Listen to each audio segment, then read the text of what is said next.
So here's the lecture. It's a bit cold. So we have a few questions about assignment. First thing, there will be no renting out of gear over the Christmas, and mostly because we will give advantage to some students in relation to others, right? So what you have is, we've done the math now, so there is at least 5 3-day periods before Christmas, and there is 2 5-day periods after Christmas.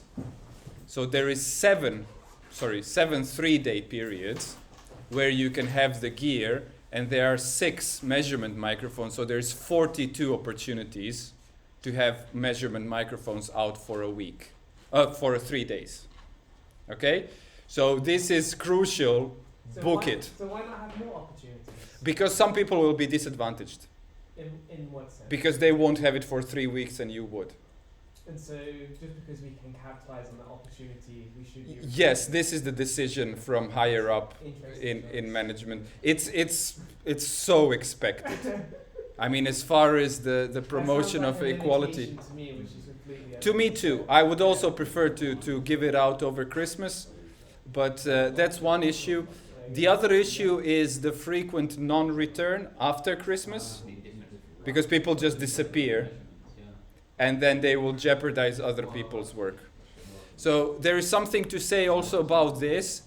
It is not official, but you can expect a penalty for not returning this gear in this period, okay? Because it's crucial, and if you don't return it on time, someone else will have booked it, and someone else won't be able to do the work, okay? So it is very crucial that this gear, which includes measurement microphones, SPL meters, and sound cards, is respected as much as possible. Okay, so you have the thing that I've managed to squeeze out of the system is an exception for taking some today already. Okay, so normally you have to book it a day in advance, but I told them, listen guys, we're waiting for a solution here, and they said, okay, well, at least they can take it today. So anyone in this room who runs there first may have a measurement microphone for the weekend and actually get done with it already, okay? So 42 opportunities for measurement mics for 26 students. It's a kind of a good margin, I would think. But in any case, you know that January bookings are gonna be an issue. Do it as soon as possible, okay? That's the message here. SPL meters are a bit more scarce because there's only 4. So across 7 periods, there's only 28, but technically there should be a third of students not needing an SPL meter if you choose to do second or the third task. But also you don't need to have it for 3 days. And you don't actually need the gear for 3 days, yeah, exactly. You could book it out for just a day, and then if you fail, you come back and do it. Exactly. In any case, there should be sufficient availability until the 10th of January, which is your submission. By the way, with a 5-day late window, so it's technically 15th, right? So there should be plenty of opportunity, but don't leave it for the last moment, all right? Cool, now we had 2 more questions about the assignment. One was the question about whether you can work in groups. The answer is yes, you can have a hand from your friends.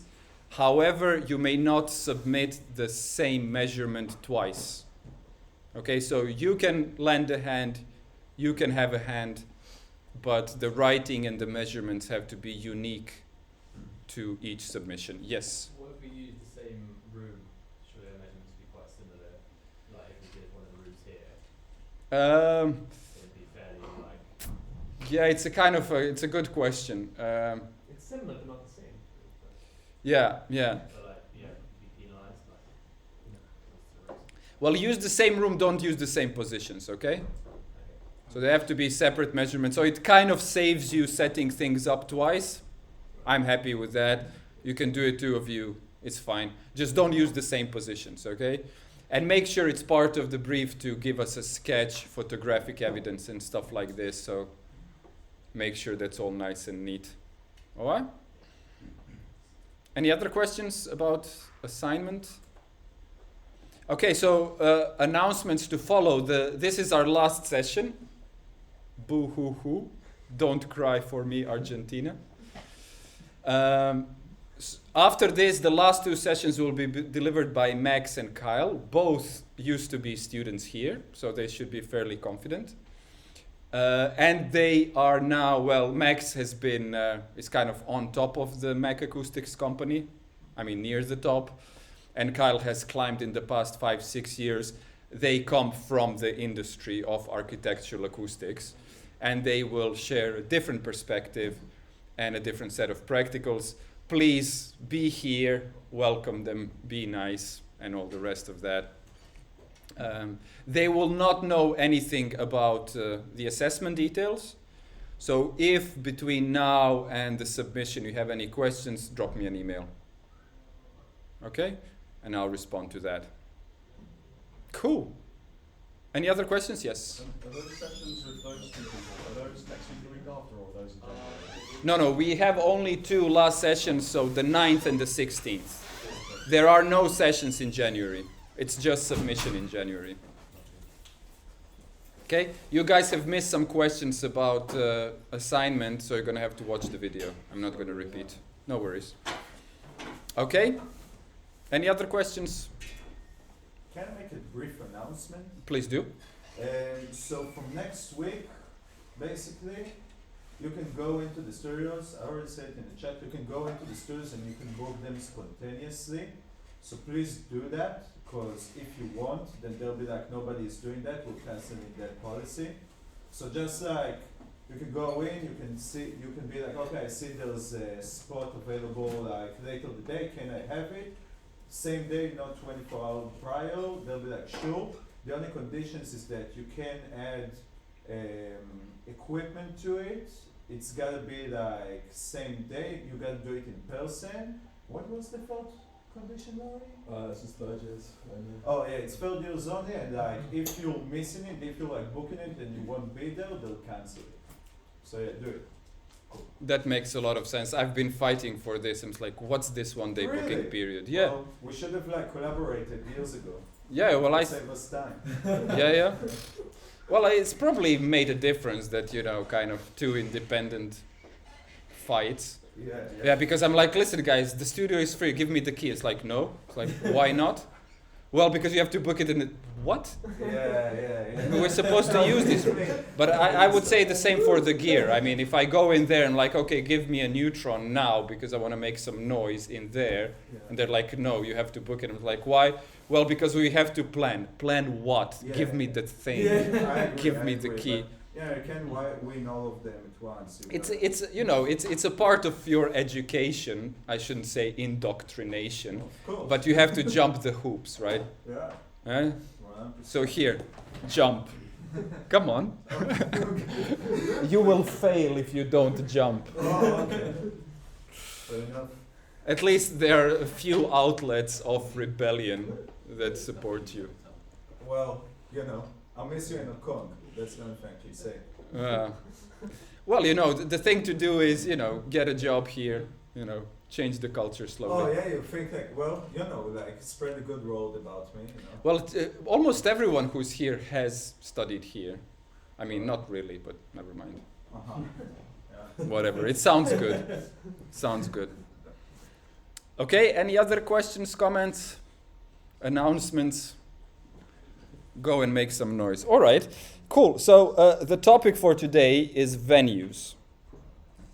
So we're going to discuss essentially concert halls with a bit of a wink towards lecture halls as well. If I can operate a bloody slideshow. I may not use the full screen because the recording will have an issue. Okay, so concert halls. First question, how many people have been to a concert hall? A proper big concert hall with symphony orchestra in it? Kind of half, maybe less than half. Okay, how many of those have been more than 10 times in a concert hall? All right, 1. So in that sense, this is a kind of a theoretical thing. it is a topic which has been pretty much the only topic of the acoustics for a few centuries, okay, because that was, no one really cared about, noise at workplace or, in the shed from cows mooing or stuff like that. It was all about concert halls. And it has a huge history. There's a lot of interesting things to uncover there. In any case, I'm going to cover a few things here and admit that I'm probably also about 10 times, maybe 15 times in a proper concert hall with symphony orchestra. So it's not the kind of place where I enjoy too much music myself either. Okay, so what do we know about concert halls? Well, first thing to understand is that they have character. Okay, so we're going to do a bit of comparison with recording spaces, because that's another set of spaces where we desire what someone might call a musical character, something that really suits the music. Now, the point is that this is largely dependent on the type of music as well. Okay, so the studio-produced music, electronically produced and generated music, typically does not benefit from any added character, to the extent that the producers have worked in a neutral control room type environment and they have made sure that everything is nice and balanced there. Okay, so the point is that concert halls are not suitable for loudspeaker reproduction, really. I mean, depends what you play on the loudspeakers, but in any case, the kind of full range produced music does not sound good in concert halls. I wouldn't say so. I think, I saw an electronic producer with like classic orientation. His name is Clark. He did a collaboration with Downtown Symphony Orchestra in the Barbican. It was the best sounding concert I've been to. Yeah, but it was for that venue, at that venue. I'm saying random stuff off Spotify. Oh, yeah. Don't play it in a concert hall. Yeah, definitely. If you have, in fact, there are quite a few interesting attempts to kind of marry the two worlds. Yeah. So you have the loudspeaker orchestra in France. What they do is they actually put speakers in the positions where you would expect to see musicians on stage, in order to get that kind of density, that kind of feel for electroacoustic music. That's really cool.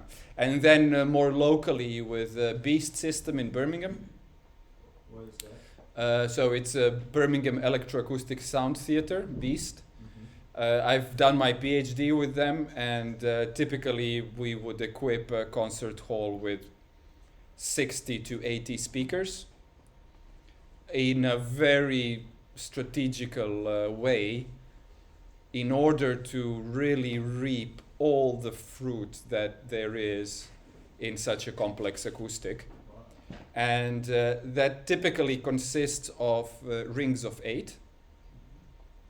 And there are different rings. So typically you get the main ring, which is kind of mid-distance, decent-sized loudspeakers.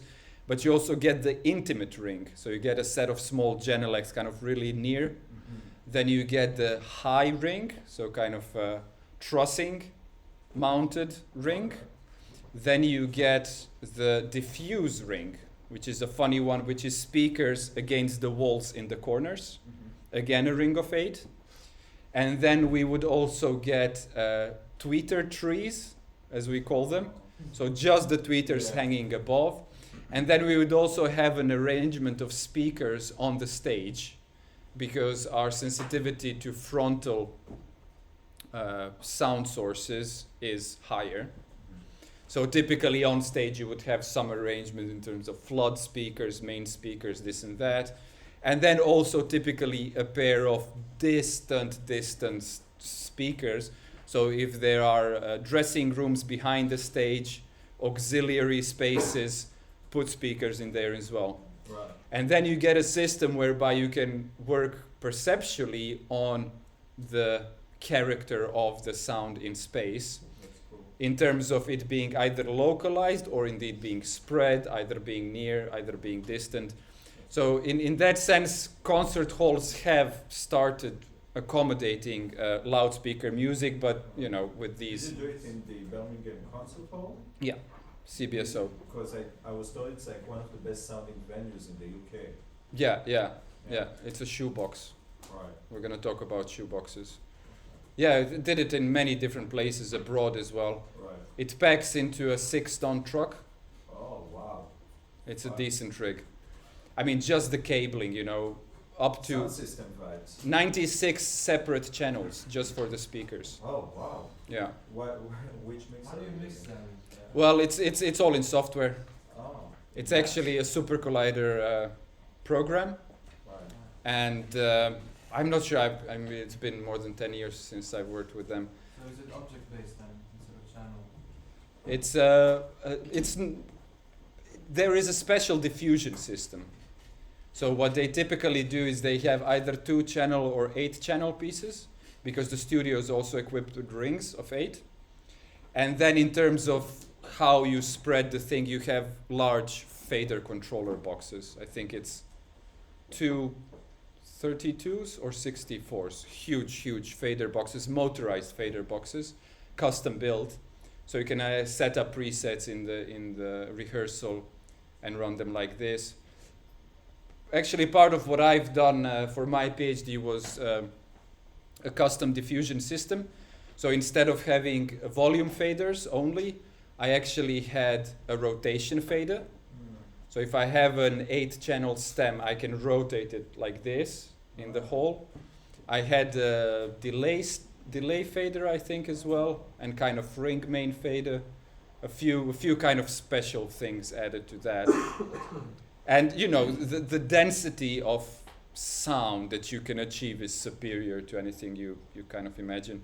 And it's also the kind of thing that you need to learn to hear as well. You really need to spend a few concerts. What are the nuances like? When you say like the density, like how, and you need to hear it, like what are the nuances that you pick while listening? Like? Well, that's the thing. I mean, you have spatial extent, so the size of the source, which you can figure out. You have, I mean, some of this music does not really have a source, so it's a kind of a swarm of things, like kind of granular things, but also this immense sense of distance and intimacy, like the range of something being really in your head and like being totally far away is huge. That's cool. Yeah. So you can, and then also the movement in space. You know, you can make these rotations, things go like really quickly from one end to the other. So it can be quite sensational like that. Send a link afterwards. Beast, Birmingham Electroacoustic Sound Theatre. So actually it's a kind of a different school from, well, I'm not even sure if it's mainstream, but probably yes, because typically when you enter the realm of multiple speakers, you are fascinating by the localization. So it's like, oh, the sound can come from anywhere. But that's not the point, really. So you will have fairly accurate 3D sound localization systems, like ambisonics, like wave field synthesis, that have a signal processing background, and that are supposedly, you know, very accurate, not necessarily, by the way, in terms of creating phantom sources. But actually, it is deeply perceptual.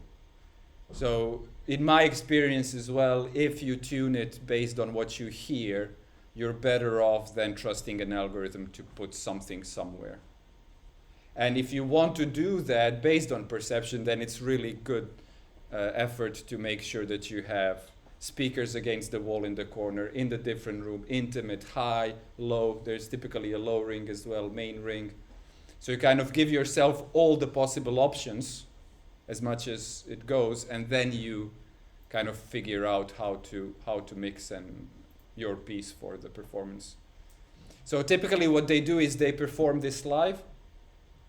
And what I found, especially with my extended diffusion parameters, I found that it's a bit like learning an instrument. It would take a year at least Alright. to get there.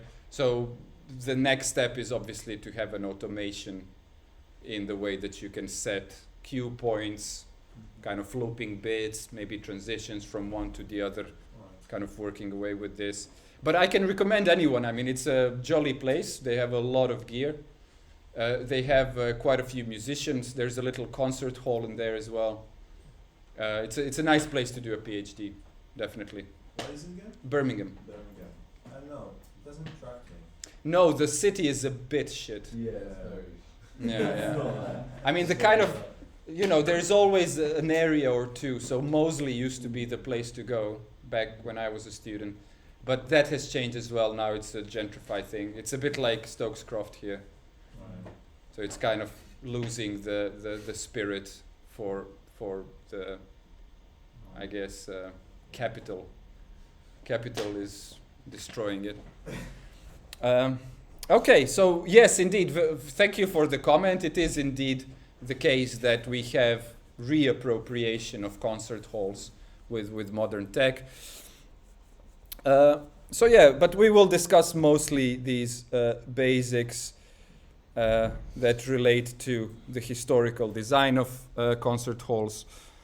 So yeah, definitely a character that is desired. So first principle is called the sightlines principle. And it's really straightforward. You want to see the stage. You seeing the stage kind of goes hand in hand with you having the direct sound available as well. So you know by now everything about the relationship between direct sound and reverberant sound. Okay, and you need both, and so on and so forth. Would you mind maybe like moving a little bit? Oh, you're not. Oh, yeah, sorry. Thank you. Cool. So sightline principle fairly straightforward. Okay. Target position setting out point. If you're interested in the details there, typically not on the floor of the stage, but above the floor. And then things like raking seats and such will help this. However, there is a limitation to that as well. Here is a little display of what we're looking at. So this is your setting out point. So everyone is supposed to see that point.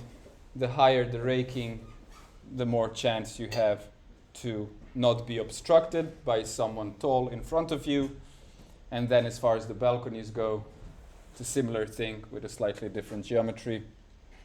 Is it Prosheniv arch? It is a thing in concerts hall, which is kind of the top of the stage. So I'm going to talk a bit about the reflections on stage, okay, which is something really crucial.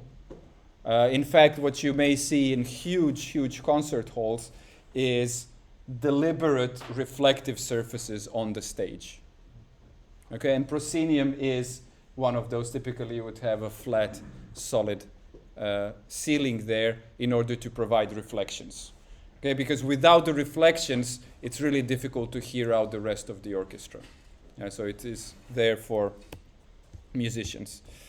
Okay, so here is a typical concert halls with the proscenium arc. There we go. Okay, so in terms of reflections, okay, so they are desired. However, there are specific requirements in terms of desired reflections. And the thing to know is the kind of what is not very self-evident is that typically you want reflective sides in a concert hall.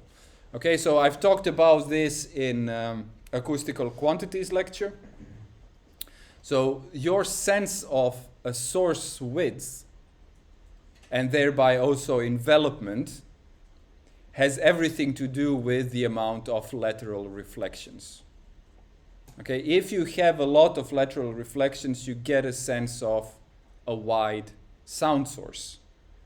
Okay, and that's interesting. So if you remember my bits about creative control rooms, that's one of the first things I make sure is that I do have side reflections, because I want a situation whereby I get a rich inspiring sound rather than the surgical, precise one, which kind of comes later in the game. Okay, so this kind of, this is pretty much the most important thing. Now, what happens with side reflections? What is the anomaly that we get with side reflections? We've measured it, didn't quite get to it, but what were we looking for? Frequency range inconsistencies. Notches. Okay, so notches, typically comp filter notches. So notches that are related in frequency. Okay, so what was that? Oh, it's a phone call. I thought I might have insulted him with the word notch. You notch. Actually, it should be a good one, yeah? Kind of a music tech slang. Oh, because saying that someone is a knob is a kind of you don't really do that. You still do, yeah? It's kind of a younger people, like, yeah, or a bellend. Hmm? Bellend's a classic. That's a classic. It's okay, come on. But I think notch should be better, and you can spell it with a K as well. Notch, excellent. Okay, so what we have typically is an issue with comp filtering. Now, how does this compare between an orchestra and a loudspeaker? Do we expect a difference? Yeah. Namely? Well, there's a much wider source to the orchestra. Yeah, exactly. There's a lot of uncorrelated sources that add up to one musical, how should I put it, entity, right? So it's much less likely that you will suffer from comp filtering, right? Because in order to have comp filter, we need two paths of strictly correlated source, right? That's when the comp filtering is the strongest. You remember walking around the room when I had noise coming through two speakers, right? So if they were correlated, if the noise is correlated, if it's the exact same noise, then you get interference, you get huge differences as you walk around. If it's white noise but from two different noise generators, you can't hear the difference between the two, but it's totally uncorrelated and you walk around the room and there is no interference. Okay? So the fact that orchestras are full of uncorrelated sound sources make them less susceptible for comp filtering issues. Clear cut? Clear cut. Nevertheless, if I have very reflective parallel sound walls, what do I get?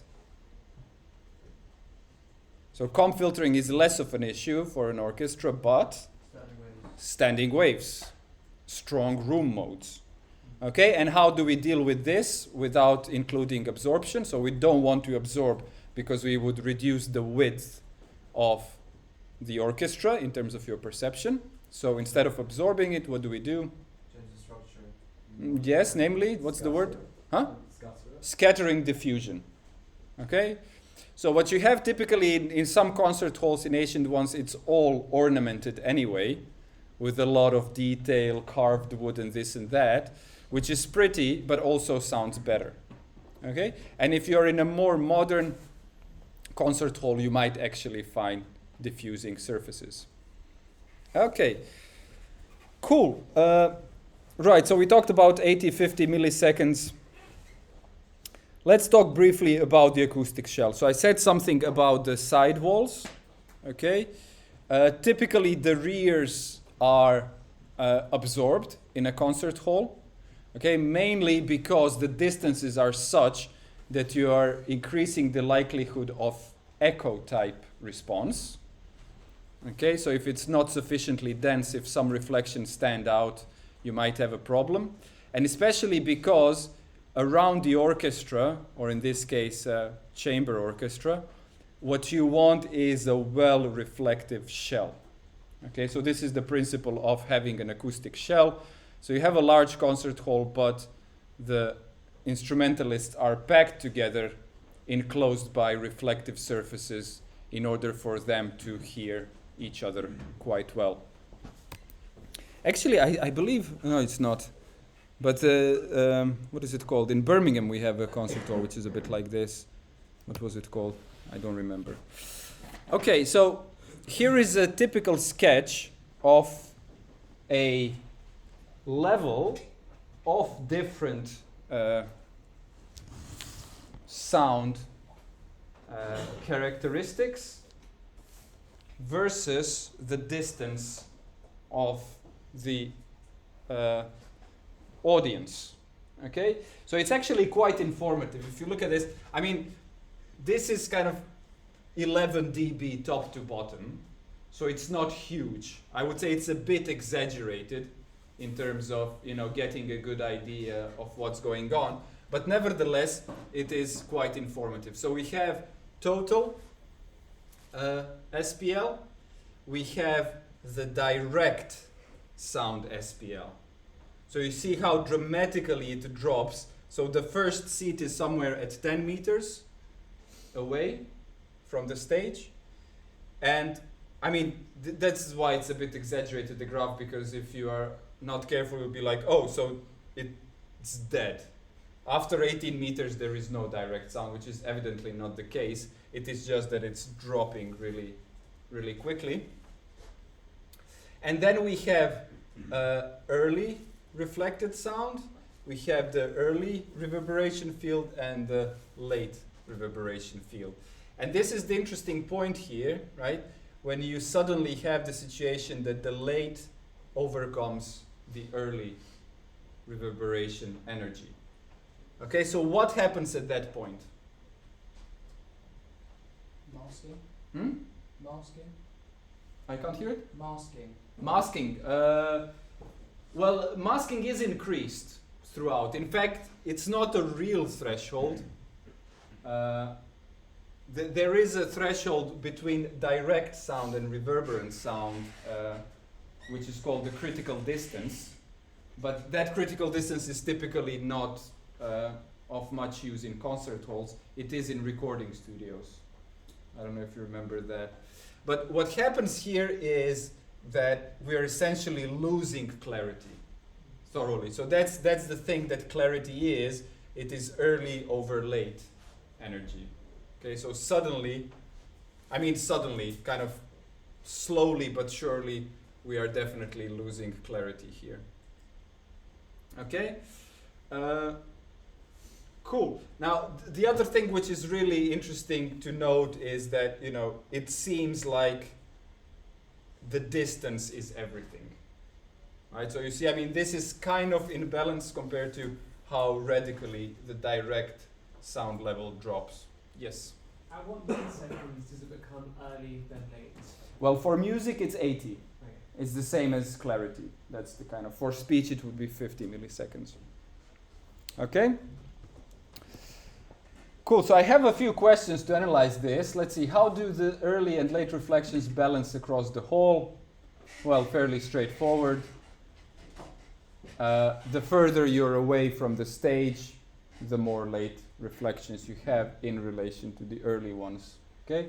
Where in the whole is the direct sound loudest compared to the reverberances? Straightforward? Just the closest as you get to the performers. How do the different reflections contribute to character of recording studios? So this is a kind of a different question. Well, in many ways.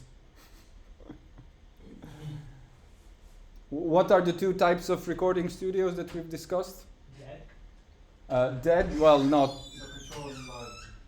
That was more of a control room characteristic. Hello. So what were the two recording room characteristics? This room and that room. We have a bright room. Okay, bright room is characterized by a lot of early reflections. And wet room, which is characterized by a lot of late reflections. Okay, so in that sense, you could have a bright position and a wet position in a concert hall. Okay, if this is the terminology, it's a bit of a recall here. Okay, And at which distance do the late reflections overpower the earlier? How is this perceived? It is lack of clarity, and it is about 20 meters away from the stage. All right, cool. So, talking about side reflections, apparent source width has everything to do with the level of side reflections, lateral reflected energy. Okay, so the thing is that therefore, typically, people prefer the shoebox. We're going to get to that. I kind of talked about early sound. Okay, so another feature of concert halls worth considering is what they call the seat dip. So what happens is that as you are progressively further away from the stage, the effect of seating is becoming increasingly noticeable, and the effect of the seating is typically a dip in the low-mid region. Here it says 150 to 250. If you look at some graphs, you might have a slightly larger range, typically towards higher frequencies. The thing about concert halls is that typically the seats are designed to be of comparable absorption to audience. Okay, because one of the big issues is that an empty concert hall sounds different from a full one. Okay, so typically the strategy here is try to balance this out by having rather absorptive seating, and that increases the seat dip effect. Okay, so you get a kind of a loss of frequencies, and then obviously people's heads as well, they might absorb or indeed be in the way of the direct sound. Okay, so how do you heal this? Raked seating, typically the best solution for that. Okay, now in concert halls, typically we do not try to dampen the low frequencies, the bass. Why not? Because it's quite low anyway. Yeah, because the orchestra does not project a huge amount of bass and sub, so they need all the support. Any other reasons? There is one crucial. Proximity. So, I don't know, when you're further back, is it quite something? Yeah, I mean, proximity typically has to do with real close distances like that. If you like, oh no, it's the other way. I mean, I thought maybe like because of the reverberation of like low end, it creates like more standing waves. It's a good direction of thinking, standing waves. What about standing waves? Because the point is that the music is such typically that it really can use a lot of bass reverberation. It gives you support. You know, it's typically not bebop with, you know, changes. So you can really sustain, you know, a tonic for a bit longer. But what about standing waves? What about modes? Is the bass waves like similar size to the concert hall, so you don't get Almost. What is the case? This room. Who has measured the modes of this room? Yeah. What was the lowest mode? The left, right. It's all about ballpark. I don't need the It was exact. a regular frequency. Yeah. Well, what was it about? Yeah, 40, 20. Yeah, it 40, was 20. Well, that's an octave apart. That's a huge difference. Like 24. I was gonna say 24. Was it 24? Yeah. I would expect. What is this? Maybe. You can open it. I If can you want. open it. Oh yeah, exactly. So what was the dimension? What was the width? Wow, I really don't remember. the room? The Yeah. dimension of the room was So- 970. No, the width. Huh? The width was 770 centimeters. No, not What? meters. 8 meters? No, it's much larger. This 8 meters? No. This is at least 15, but I'm more like 20. The width, left to right. Oh, 970. 970. Yeah. Only? To that. Can we live with that? Come on, 5 guys lie on the floor. I mean, You this can, is, like, I'm you can halfway. measure through the. I'm halfway. Is I this think one of 5 those is meters? 60. Well, it could be. Each one of them is 70, 60, and you got like 2, 4, Oh, yeah? 6, I think that's 12. 8, 10, 12, 14, 16. 16 times 60. 960. Yeah. Yeah, is that it? 10 meters? Okay. It seems a bit larger. So for 10 meters, what is the resonant mode? Uh, 340 meters per second. So would be 34 hertz. I'm thinking it, but that would be a full wave, and a half wave is sufficient. Someone get the online calculator?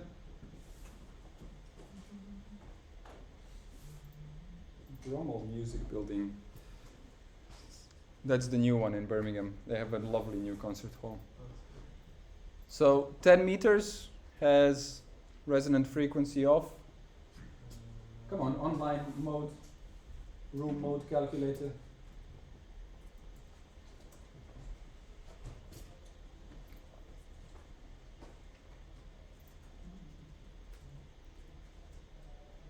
Should be 36 actually. 36. What's the code? So if you want to calculate it, Yeah. how do you do that? So what you have is you have 340 meters traversed in a second, right? So you get 10 meters traversed in 1/34 seconds. Is that right? Something like that.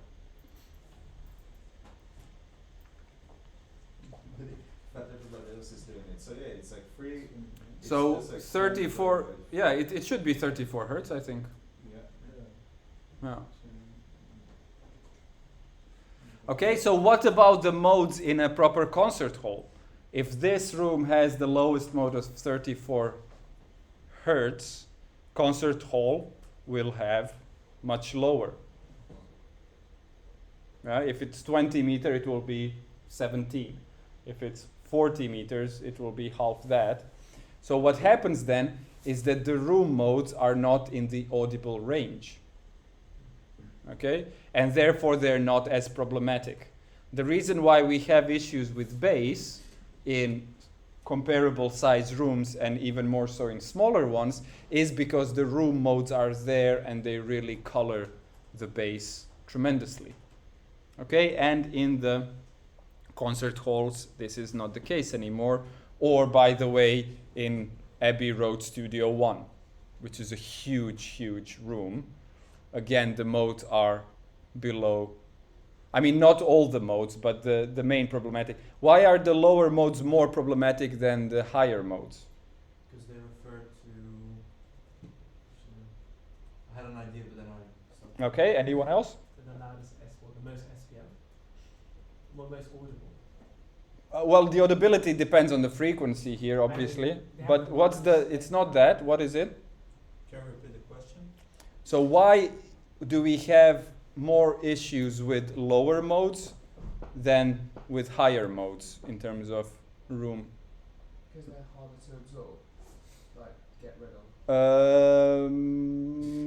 Yes, partly, yeah. More But that's not, reflections? huh? More reflections? No, Or just any room or small. Or just any room? harder to build a bigger room. Yeah, but this is the issue with controlling them. But even before trying to control the modes, why are the lower modes bigger an Because issue? there's more of, they're more frequent. Yes, it's the density of the room modes. So the lower modes are less dense. There's only a few here and there, which means that the dips between them are deeper. As soon as you have a higher density of room modes, they kind of balance each other out. Okay, cool. Sweet. Where are we with time? I won't run this for 2 hours. You can expect that. We're just going to go through these things. So echoes. When do we get an echo? We get an echo if a reflection stands out. Okay, so it's not just the level of reflection. If I have sufficiently dense reflections, I won't perceive an echo. I will perceive a lush reverberation. If I have one frequency that really stands out, that would be a problem. In fact, I was thinking about this 100-meter tube that we talked about, but I just forgot what it was. Anyway. 100 meter tube. Yeah, you remember you said something about an artist who uses the echo of the room as a delay, and I tried to challenge that. Sounds like something that happened. Sounds like easy, yeah? Okay, so avoiding echoes, what do we do? Again, we don't really want to sacrifice the lush reverberation. So in a concert hall, if you want to avoid an echo, you don't absorb.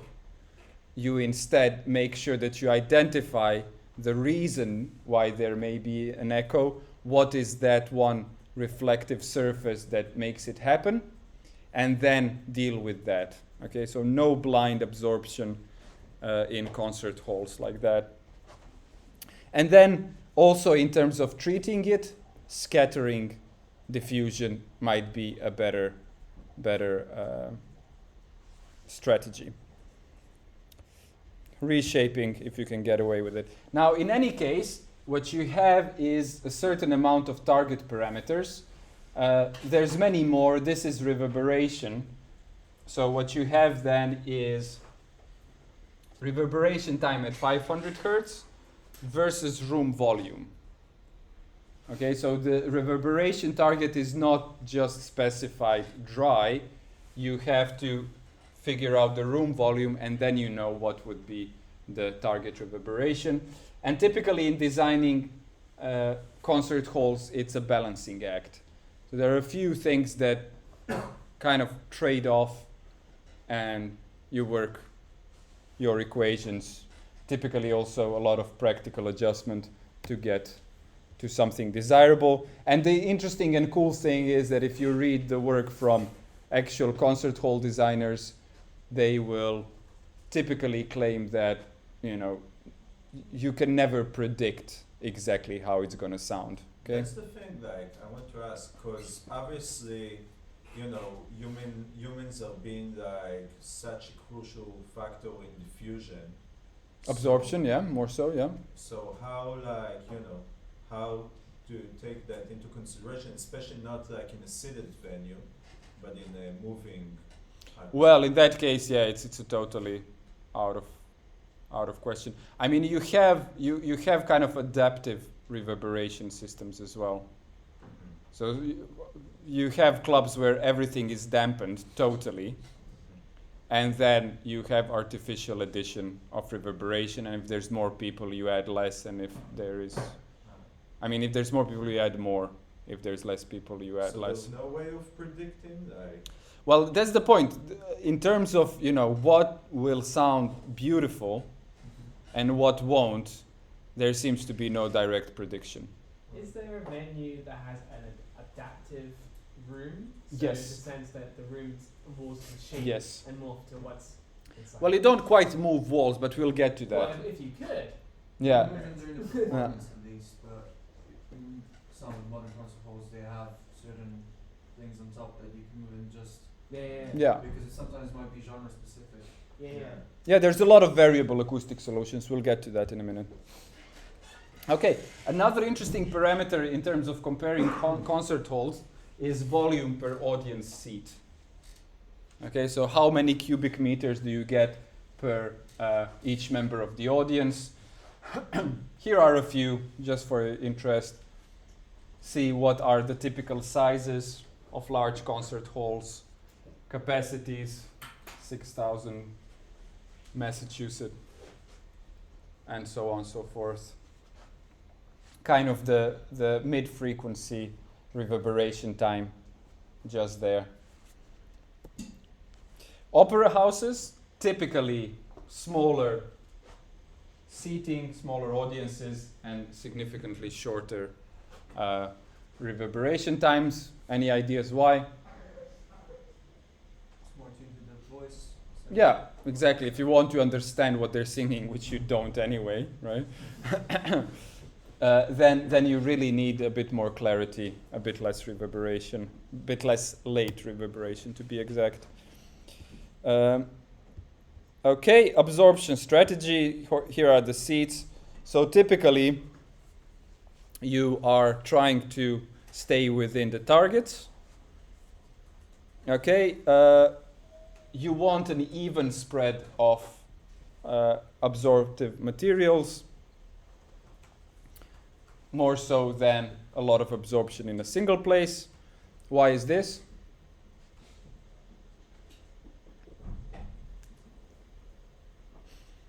Well, the beauty, the lushness of reverb has a lot to do with mode density, reflection density. Okay? So if you think about that, and you have two options, one is to slightly absorb everywhere, compared to heavily absorb in one place, you get the idea that you will have a more balanced set of reflections and a more lush reverb if you do a bit everywhere rather than a lot in one place. Okay? Cool. I've talked a bit about the C-dip, the seated audiences. That's all nice and straightforward.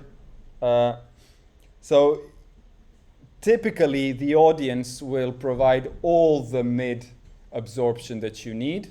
Okay? Typically, you don't want to absorb much bass at all. Okay, so in a concert hall, the only thing left is to potentially absorb some high frequencies. How can you make sure they'll like blocking just the mid frequencies and not? How can you? Well, that's the matter of fact that the audiences do absorb mid frequencies the most, Alright. and the seating, even if it's empty. Right? So the question is about the high frequencies, what's left, and do we need to treat it? And the thing is that with really large halls, you're kind of in the range of losing high frequencies due to air absorption properties. Okay? So typically, if you do have some absorption, it will be thin curtains. Okay? So as soon as you have anything thicker, it's likely to reach into the mid frequencies as well, and typically you don't need to absorb any of that in a concert hall. Okay? Now obviously things vary with the number of people in the audience. Here is a graph that shows you audience absorption, which is kind of contrary to the 200 heavy absorption.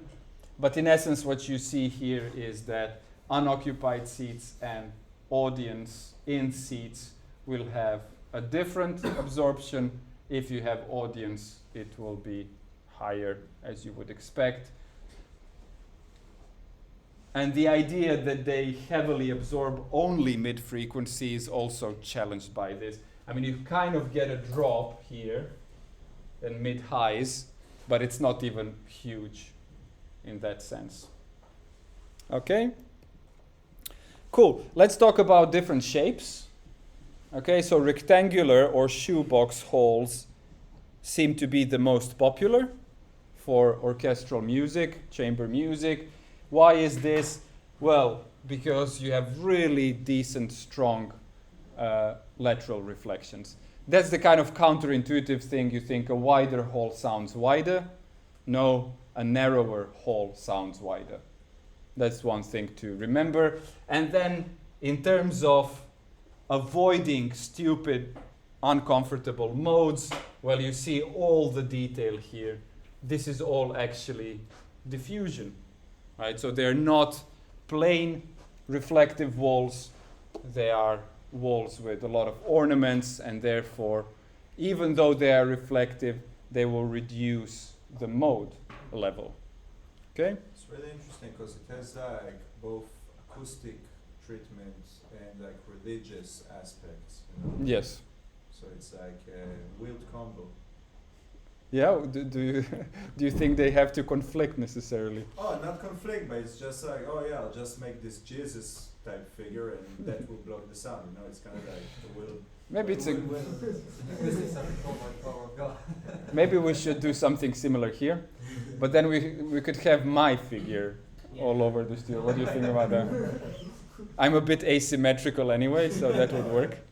What is your idol then? Like, who would you call? I appreciate the beauty of naked female body the most, Okay. so I would probably have Like a Venus few of type? those. Well, I would prefer live exemplars. Oh, okay. Yeah, I You'll believe get so. that. Live. Just a few hostess, you know, Okay, fair enough. and they don't even have to be there all day, you know. Yeah, Just like when 1 I'm hour, when I'm working. 3D print them, you know. Yeah. No, I prefer live. Okay, fair enough. Although they would be more absorptive than necessary. Yeah. It depends. Yeah. Well, maybe we could develop a certain, you know, kind of latex clothing for the more.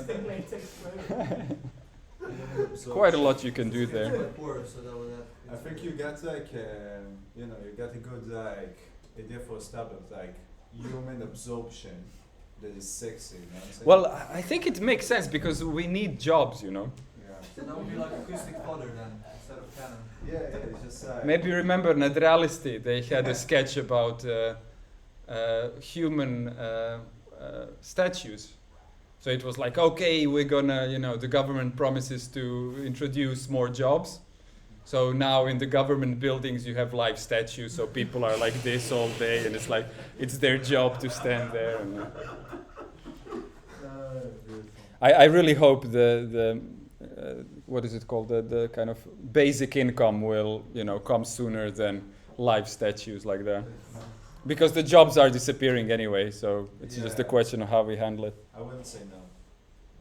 Yeah, I think basic income is great. Yeah. Yeah. And basic latex. Yeah. Okay, so shoebox form. What can we say about this? A lot of holes are like this. It's kind of easy, obviously architecturally, compared to some more complex shapes. Typically they would have balconies, shallow overhang, blah blah. Okay, so the issue really, I kind of said things about the benefits. The issue is that you don't get too many seats near the stage. Okay, so you've seen the little comparison, the little table. The distance from the stage is everything. And if you have a narrow shoebox, you just don't get many seats close to the stage. Okay? Why So- is it though? I don't understand. Like, Huh? Why is that? Well, it's a narrow hall. Mhm. It's a shoebox shape. So there's only so many people that can sit close to the stage. Uh-huh. We're going to compare this to a fan-shaped Mhm. hall where you get many more people close to the stage, right? So that's the kind of trade-off there. Okay? So typically people in the back can have an issue and clarity. So you see that's the trade-off there again. So if you want lateral reflections, right, they're still reflections. Okay? So they do give you a sense of width, but they reduce clarity. Okay, so that's again a trade-off. So it's all about trade-offs. I mean, I don't expect anyone to become a concert hall designer I at wish this so. age. You wish, yeah? I wish, like, yeah, I think, like, in terms of architecture, acoustics, this is one of the things that you can take the most with you afterwards, don't you? I'm not sure it's happening that much anymore. You I know- mean, like, not necessarily for live concert halls, but generally, like, you know, clubs, which is like the model concert. Oh yeah, well that's a different thing. Yeah, exactly. Well, yeah, I'd be up for designing clubs as well. Oh, yeah. yeah. Yeah. Yeah. Shall we do I it? was always, yeah, definitely. I was always like keen on like the psychological aspects of acoustic, because you know, like if there's like a DJ, for example, who mixes a song and is mixing his shit, you know, the audience won't necessarily be like, oh yeah, this is a shit mix. The audience will be like, okay, something is off. I'll go and grab a drink. You know what I'm saying? Yeah, exactly. Or like the sound is off. They won't be like, oh yeah, the sound is off. Like the bass is too high, the highs are too low, whatever. They're just like, you know, fuck this shit. I'll go to the bathroom. You know, and I was like, I think like there's a nice correlation Mm. between the things. Yeah, yeah. But that sounds a bit like mass manipulation attempt. What do you mean? Well, you just want them to feel fine and, you know. Of course. Well, but that's mass manipulation, right? Yeah. Yeah. So I would be But more. it's a good mass manipulation. Depends on the perspective. My perspective is let's just make the sound amazing. Let's make the DJ amazing. And if they don't like it, just let them get lost. Yeah, for sure. You know, so it's not like serving the masses, you know, No, but begging it's not, for them it's to not pay something- your Donald tickets. Bernstein, he said once that like there's something about music that is highly individual experience, Mhm. yet is a very unified experience. It's probably like the only thing that's like that in a sense that, you know, like maybe, you know, also like, I don't know, mass religion acts or something, but like, you know, and I think it's really interesting to see the implications of like acoustic treatments and like like the way like everything is like connect, you know, like Yeah, of course. Wagner But you said. see, I think it's the exact thing we need to avoid. It's a bit like a posh-looking restaurant that serves shit food, Yeah. you know, and you have a great time Oh no. because the it looks acoustic- good, but you're poisoned by, you know, Yeah, I shit agree food. that, So like, acoustic I'd rather have a is shabby-looking restaurant with amazing I food. agree, of course. No, Then- no, I'm not talking about the design itself. I'm talking about the acoustic design. Mm. Yeah, more than like, you know, if it has neon lights or not. You know. Yeah. Yeah, but the whole like, you know, the term that Wagner used, the Gesamtkunstwerk, you know. You know Yeah. what I'm talking about? Gesamtkunstwerk. Yeah, Yeah. you know, the synthesis of arts, you know, like I really believe, like, you know, I mean, Wagner was a cool guy, except for he was a Nazi, you know, like, I think he had Well, some good people points. who interpreted, who enjoyed him. I mean, was he directly a Nazi? Yeah. Yeah, Yeah, as well. Yeah. Yeah. Yeah. the Jews. But the whole kind of, I mean, this is not a topic for today, really. But it does seem like the whole Übermensch idea about superiors and inferiors wasn't as destructive when it first started with Nietzsche and the other guys. They were just noticing that you have clever people and you have stupid It's people. with Darwinism, wasn't it? It's I think well- it's with Darwin, when he said that basically, Yeah, like, you're right. They based it off Darwinism initially. Yeah. Yeah, They yeah. took it further. the survival Yeah. of the fittest, yeah. But the idea that there are stupid and clever people doesn't mean that we have to kill the stupid or the clever. You know, you can also have an idea of striving for some kind of mental progress without being penalized for the lack of it. Kind of Talking looks like about the this Nazis university in as the well. Huh? 40s, that's what you're saying? No, I'm saying about early days of the Übermensch idea. Ah, okay, yeah. So it wasn't immediately about killing people. It's no, kind no, of no. developed there. of Yeah, course, exactly. yeah. I mean, let's just skip this topic. We'll take it to the pub. Yeah? Evidently, whatever you say, I'm gonna try to, you know, challenge what you're saying. So, and whatever I say, you'll be challenged back, hopefully. So we can continue. Okay, so fan-shaped form. I haven't. I need to, but I need to watch the whole thing. Yeah, I know. Liverpool Philharmonic Hall. There we go. Hello. Haven't been there, unfortunately. So what we have then is reduction of average distance. Okay, so that's the main benefit here. However, we have issues. So side walls are more distant, therefore apparent source width is losing. The rear wall is much larger, so you get a lot of reflection there and you need a lot of scattering. Okay, so I said about the rear wall. If you can afford to absorb it, great. If you cannot afford to absorb it, you're going to have to do a whole lot of scattering. Okay, and then the side-to-side reflections are less dense, so you get reduced envelopment. And then a kind of a in-between solution, That's cool. a terraced concert hall where you essentially have separate compartments. Why is this useful? Because you get your own side reflections. Believe it or not, that makes a huge difference, right? So for every compartment, you kind of have a separate acoustic design such that everyone hears it quite well, everyone has a direct sound. Nevertheless, you see some distances are huge, so that is an obvious problem. And so thereby you will have a great difference between the quality of different seating, which is something you can monetize anyway, so Yeah. Unless you graduate, you know, they hate that. we have one of the genius musicians from the Balkans, Rambo Amadeus. Oh, You that was prob- brilliant.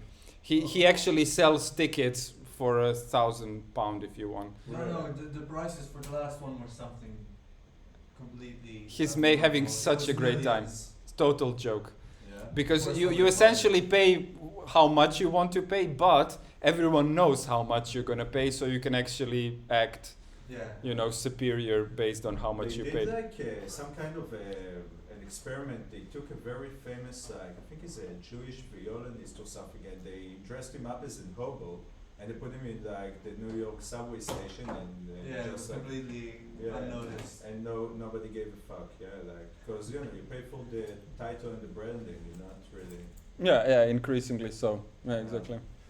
So, but that's the point. So, do you want to invent a brand and earn money, or you want to stay poor and No, do the real thing? product, obviously, the product is the best. It's the most important thing. But the branding is important. Like, if you have a good product but shit branding, it also won't do any good, right? Are you referring to my lectures here?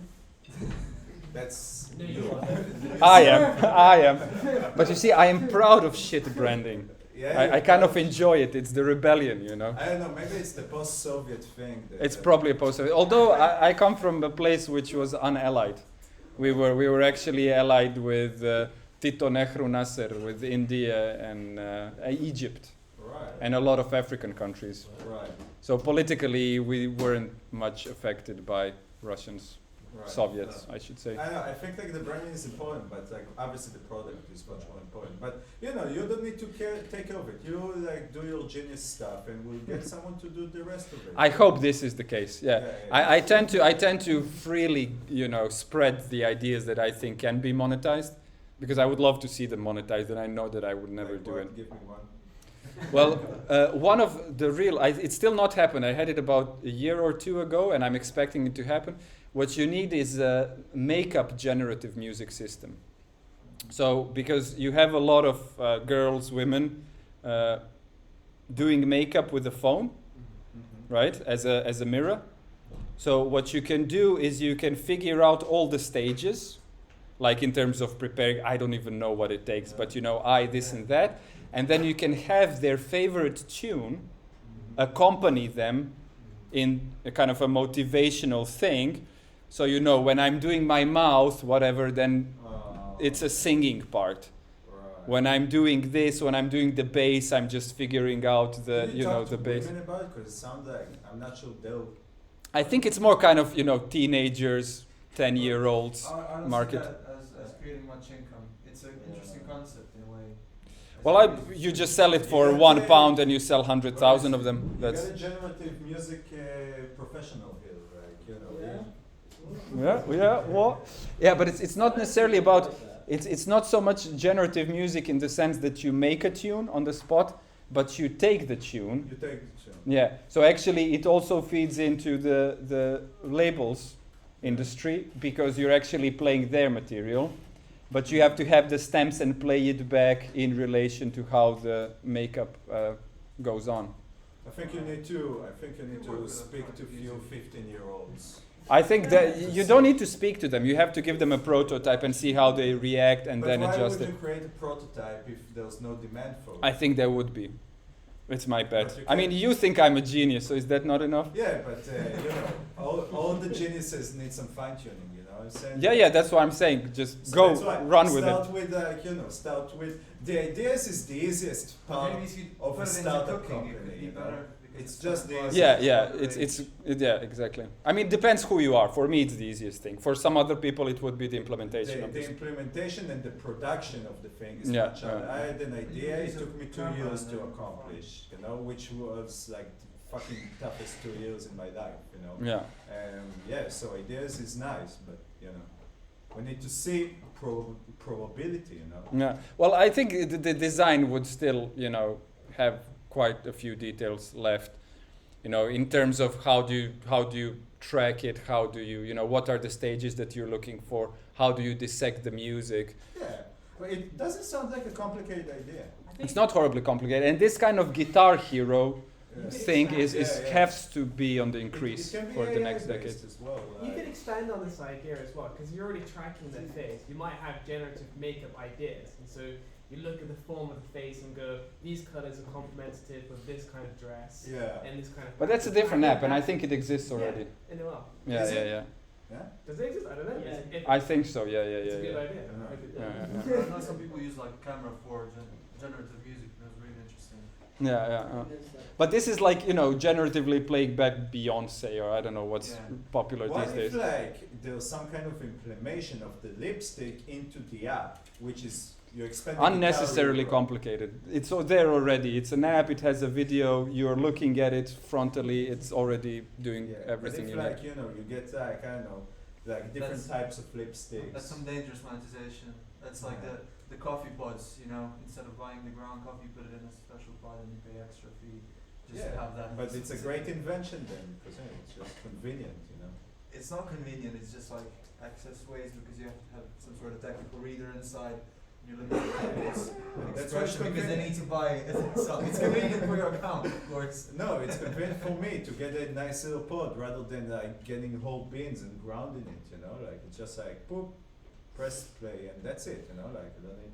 But I think this will increasingly lose traction.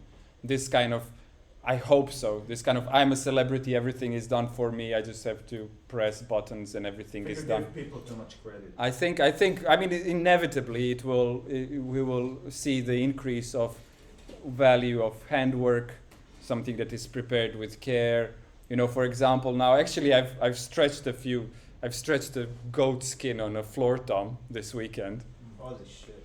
It's funny. I mean, calf skins work much better. But actually, you see, these days, the symbol smith, trade is increasing. What is it? It's people who make symbols by hand. Oh, okay. So I realized that I could actually start the kind of hand stretched drums things as well. Right. Although the issue is that they detune like crazy. I mean, Oh, you just yeah. change the humidity by 5% and it's gone. It breaks. It can break as well, but the sound is kind of worth it, I argue. Maybe it's just like a one-off thing. You said it as a one-off thing. Who knows? But I think I'm saying that, kind of, especially because we're losing jobs anyway, and the things that machines can do, they can do increasingly faster and increasingly cheaper.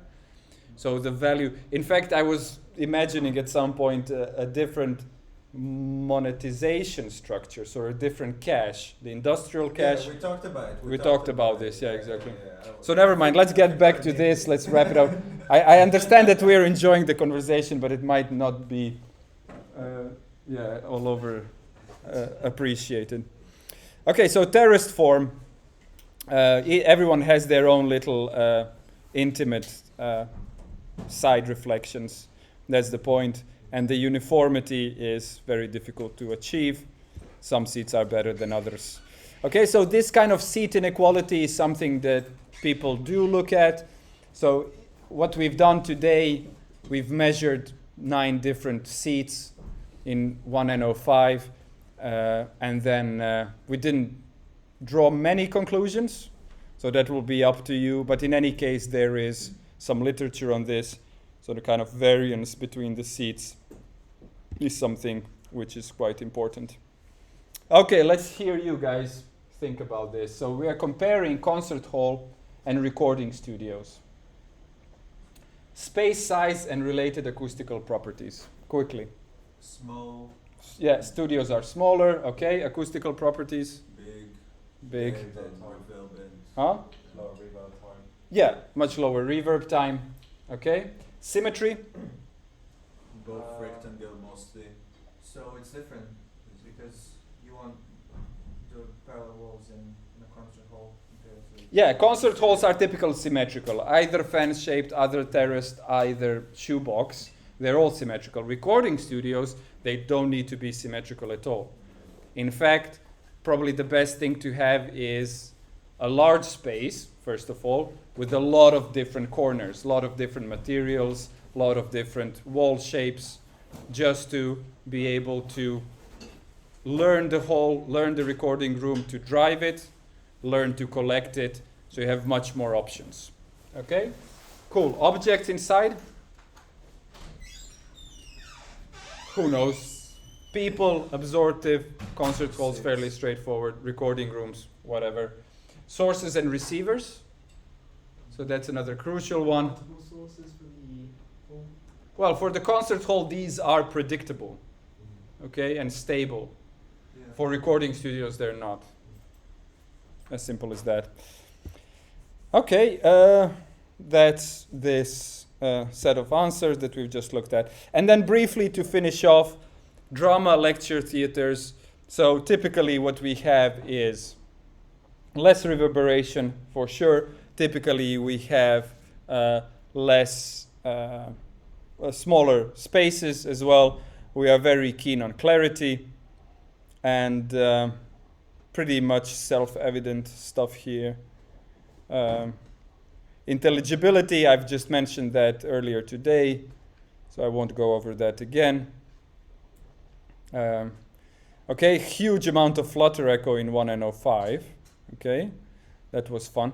In fact, we should have tried to identify that on an impulse response. Okay, so impulse response should give you a really clear flutter echo, and I actually think we did. Did we not? We looked at the impulse response. Yeah, but we didn't identify it. No. But I think it was fairly clear. Let's see it Wasn't again. something in the 2K? Well, that was in the spectral domain. Yeah. Where is my impulse response? I believe that there was this. Well, this one actually looks fairly even. You remember we had two with like special kind of peaks here and here? If you have That something was when we like measured in the bars, middle. Measurements, they might have some of it. Yeah.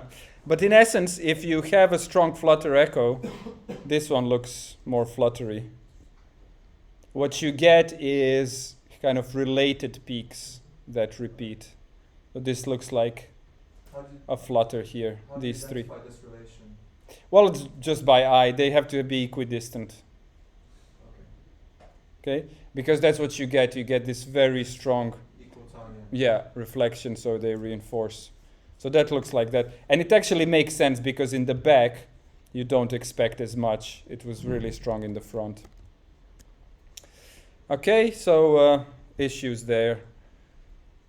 Typically, reflective front end, absorptive rear end. What are the reasons?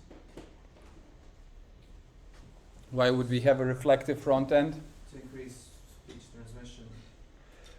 That's not an accurate way of putting. What do we increase? Clarity, exactly, because we're increasing the early reflections. It's one of the earliest.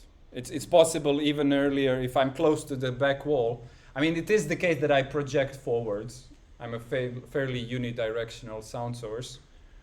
But there should be some reflection of the back, which is early reflection, which is good for clarity.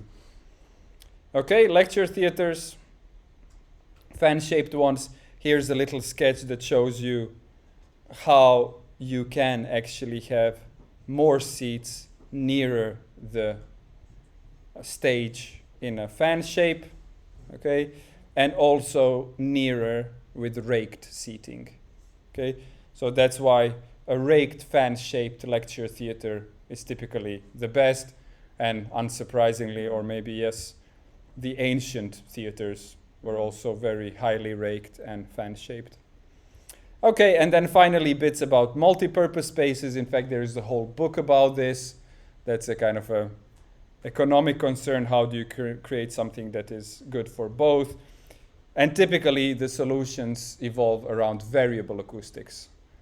So here what we have, I've actually sat in King's Place a few times. So you have, I believe these are modifiable. So you have this kind of diffusion, this irregularity here. And I believe up here as well, they lower the curtains. They do different things to change the acoustic. Speakers are actually hidden here behind these grills. So it's a kind of funny, and it's proper speakers, so you can actually run a band in there as well, but also run some chamber music. So it's kind of a multi-purpose hall. Then curtains, fairly frequently present all over. This is St. George's in Bristol. Again, curtains, but also panels which drop. So pretty much anything you can think of in terms of changing the acoustic may be useful. Solutions like this, we've looked at a few of these. Okay, so that's straightforward. Some target parameters. and an emotional moment when I say get out and stay out. What is the best concert hall you've been to? What's the best? It's difficult to say because it really depends on the music, Yeah. you know, how much you enjoy it, you know, who's sat next to you, things like this. So what was the best experience? My best that's what that's the second question. I'm trying to recall. What came straight away? Trying to recall. I couldn't actually call. I think the most recent, it was actually quite good. I was in Bath. I don't even know what's the name of the hall. I'm not really keen on remembering these things. I kind of remember speaker brands more than concert hall names. That's what you get. All right, guys. Thanks for the attention and presence and all the rest. I'll see you next lifetime.